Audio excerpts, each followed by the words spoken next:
Je propose de passer peut-être avant de passer aux questions publiques, la parole à notre collègue de l'espace éthique.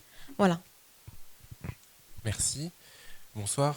Beaucoup de choses ont été dites et très bien dites par Manon Demange et le docteur Hermine Lenoir, donc je vais essayer d'être assez bref, en sachant que je pense que les problèmes qui se posent pour Paro se posent aussi pour Nao et réciproquement. C'est-à-dire que moi, je n'ai pas vu vraiment de problème propre à Paro et de problème propre à Nao.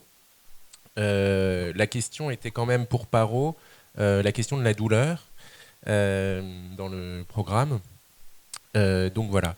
Euh, donc je vais commencer par trois problèmes que me semble poser Paro. Le premier, c'est que on a beaucoup parlé ici de l'impact de Paro, de l'impact psychologique de Paro. On parle donc d'un impact, et un impact, c'est une conséquence à court terme. Voilà, un impact de balle dans un mur, c'est une conséquence à court terme et mesurable. Mais il y a sans doute des conséquences de long terme et qui ne sont pas visibles tout de suite. Alors, on peut imaginer plusieurs conséquences possibles de Paro à long terme.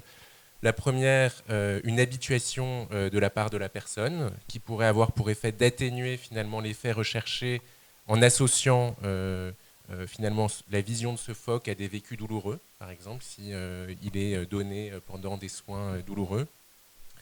Une habituation à Paro de la part du personnel qui pourrait lui déléguer non pas nécessairement du temps de travail, mais au moins l'intensité de l'attention, une certaine disponibilité. Et ce que disait le docteur Lenoir sur les contingences de l'organisation des soins pourrait confirmer un peu cette hypothèse. Donc on doit être, à mon avis, très vigilant sur ce point. Et puis, une conséquence, encore une fois, non immédiatement visible, mais peut-être la plus importante, cette prise en charge très ponctuelle de la douleur ne contribue-t-elle pas à masquer une souffrance plus globale? On sait la distinction que faisait Ricoeur à cet égard, qui disait que la douleur, dans son texte « La souffrance n'est pas la douleur », ce sont des affects ressentis comme localisés dans des organes particuliers du corps ou dans le corps entier, alors que la souffrance renvoie à des affects ouverts sur la réflexivité, le langage, le rapport à soi, le rapport à autrui, le rapport au sens, au questionnement. Donc quelque chose de beaucoup plus global. Et la question est de savoir ce que peut Paro contre la souffrance, et plus encore si Paro ne peut pas avoir pour effet à long terme de masquer cette souffrance.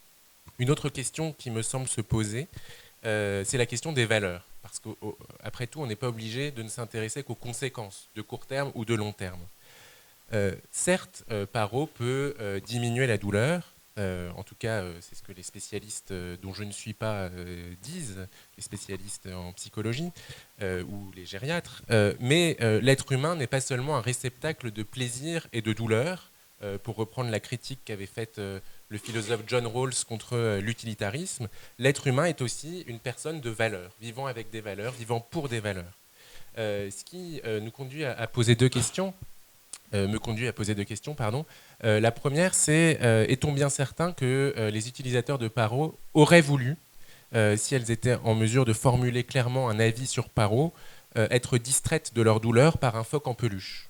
Est-ce qu'il ne faudrait pas se préoccuper de ce point et plus encore demander à leurs proches leur avis si ce n'est pas déjà fait?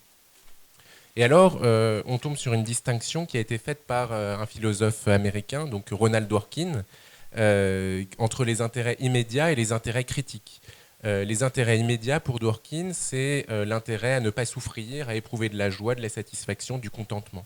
Mais il y a aussi les intérêts critiques qui supposent que nous avons dans la vie des choses auxquelles nous accordons de la valeur, que nous considérons comme bonnes. Est-ce que finalement nous n'écoutons pas seulement ces intérêts immédiats au détriment des intérêts critiques? Et cette remarque confirmerait l'observation du docteur Lenoir selon laquelle les patients à des stades moins avancés vivaient assez mal finalement l'utilisation de Paro. Donc susceptibles d'éprouver des intérêts à des stades moins avancés vivaient mal. Voilà. Voilà. Autre question peut-être plus importante encore, est-on bien certain que ces personnes veulent cette distraction aujourd'hui même? Comment le savons-nous? Quand bien même ils expriment un sentiment de contentement, quand bien même ils le communiquent, ne sont-ils pas placés dans un contexte de vie où ils sont comme forcés, ou en tout cas fortement invités, de trouver là du plaisir, puisqu'il est peut-être difficile d'en trouver ailleurs dans leur situation. Et puis un dernier problème que je voudrais soulever, mais il y en a d'autres qui seront soulevés pour Nao, mais qui se posent aussi pour Paro, c'est la question de la standardisation. Il y a à mon sens un problème à ce que ces machines communicantes, Paro ou Nao, soient des objets standardisés. Est-ce qu'on ne standardise pas les désirs des personnes? Patrick Faro, sociologue, dans un livre intitulé Plaisir et dépendance dans les sociétés marchandes, identifie comme un besoin primordial la possibilité de percevoir son existence sous de belles couleurs, autrement dit de lui trouver une dimension esthétique, je cite, au sens de ce qui plaît le plus. Autrement dit, chaque être humain a besoin de vivre dans un environnement matériel et humain qui lui plaît le plus, qui corresponde à ce qu'il aime, à ses goûts propres, et on voit mal comment des objets standardisés pourraient satisfaire un tel besoin. On voit bien en revanche comment des animaux de chair et d'os pourraient satisfaire ce besoin. Et donc on peut se demander pourquoi, même si on connaît la réponse, on peut quand même se demander pourquoi dans ces lieux on n'autorise pas les personnes à avoir des animaux de compagnie. Imaginez ici des bébés phoques dans ce jardin, ce serait quand même assez bien. Voilà.